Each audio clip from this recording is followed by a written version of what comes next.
Who's got time for video games? Am I right? No? Just me?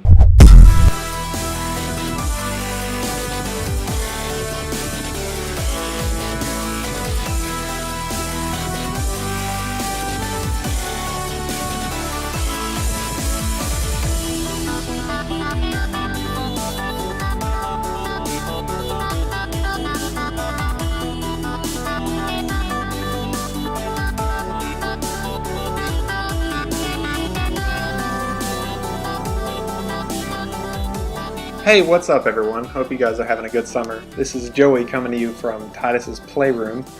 Kristen and I just got back from LA a few days ago. I thought I'd make a short video showing off what we saw at E3 and organizing my thoughts from all the madness that we viewed on the show floor and at the press conferences.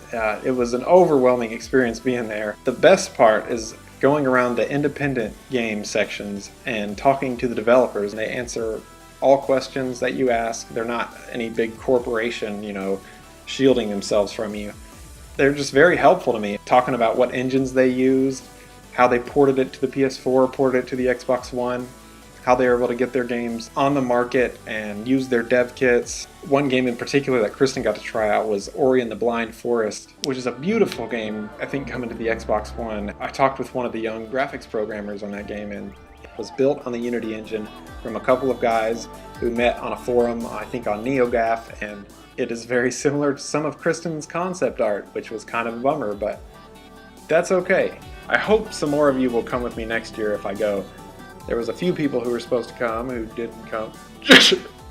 Not sure if you heard me, but I said gesture. And one of the coolest experiences we had there was checking out Oculus Rift and getting some hands-on with Project Morpheus. Oculus Rift, people have been talking about it for 2 years. Facebook bought them and now they have all this money. They had this huge booth set up. I got to try out the Alien Isolation demo. Kristen got to try out the shark demo, where a shark is swimming around you in a cage and it's trying to kill you. It's not really a video game, it's its own experience that's different from any other entertainment medium. I can't compare it to movies or games because once you put that headset on, you're cut off from the outside world. As far as sight and sound goes, you are in another place.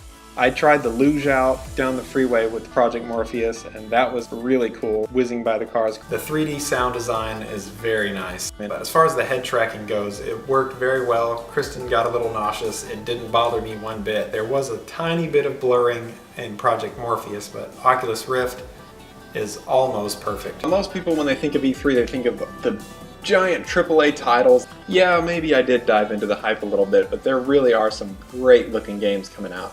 To rattle off a few, Shadow of Mordor, finally a Lord of the Rings game that I feel Middle-earth fans deserve. It's set in between The Hobbit and The Fellowship of the Ring, and I'm curious to see how closely they'll stick to Tolkien's style narrative. Far Cry 4, played a bunch of that, very much like Far Cry 3, which isn't a bad thing, but now I think they've upped the difficulty unless they had it on hard for me. Taking over bases is not so simple. You have to be a lot more tactical. Also got to play Rainbow Six Siege, which is the newest Rainbow Six game because they haven't made one in 7 years. My brothers and I, we played Rainbow Six Vegas, and that is still, in my opinion, one of the best tactical shooters ever made. Another game was Entwined, which is the game they announced that it is available right now on the Sony PlayStation Network.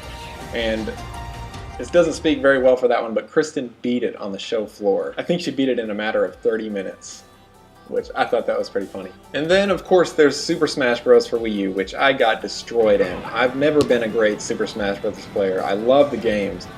And veteran players might not like it because now you can do the diagonal attacks and it does change it up a little bit. I feel like this new one is going to give me a reason to buy the Wii U. I think it's everything you would want from a next generation Smash Bros. They did show off the new Zelda, which is probably not going to come out until 2022. We saw about a Vine's worth of preview of that game and we know nothing about it. So for now it just seems like a bunch of Hoopla! So for now it's just a bunch of Hoopla! For now it's For now, it's just a bunch of hoopla to be made over a little trailer. Am I right? No? But once again, Most of these games don't even come out until 2015, so looks like 2015 is going to be the year to sit back and be blown away by what these giant developing companies can do. Anyways, that's enough of me rambling. That's about all I can think of right now. I hope you found some of this interesting. I would love to know what you think about it. I'll see you guys soon, and have a good summer.